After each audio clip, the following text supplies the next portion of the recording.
我们开发的可穿戴式长鸣音采集与监测系统包括3个部分：长鸣音采集器、蓝牙网关和计算机终端。长鸣音采集器为可穿戴式贴片，外部是带有传声孔的塑料外壳，内部包括纽扣电池和 PCB 电路板。贴片中麦克风采集的声音将通过蓝牙发送到中继器，由以太网传送到计算机终端。计算机终端可以实现控制采集器、监测声音和导出声音文件的功能。我们使用时，首先注册采集器贴片，并输入受试者的相应信息。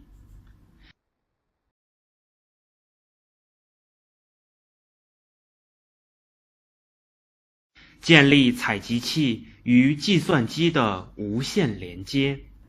为了采集长鸣音信号，我们将采集贴片贴在受试者的右下腹部，以减弱主动脉和心肺音的影响。用外科敷料加以固定，使得它与人体紧密接触。接下来，我们点击开始录音，即可在屏幕上看到声音波形。注意到一段时间后，长鸣音信号已经出现。采集结束后，我们可以导出声音文件到本地。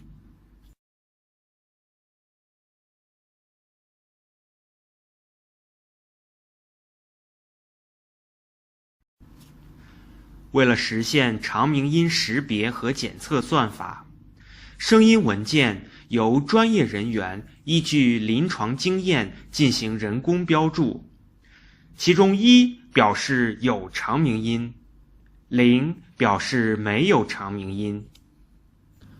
人工标注结果将自动由标记软件转化为以秒为单位的01序列。每秒内被标记为1的信号总长大于 0.1 秒时，该段信号就被标记为1。基于支持向量机的识别算法在 MATLAB 中实现。这是对一粒长1分钟信号的典型测试结果。2条色带分别表示算法和人工识别的结果，其中红色表明被标记为1，同时还显示了受试者的相对肠道活动性。该算法未来将植入监测系统中，协助医生用于临床监护和诊断。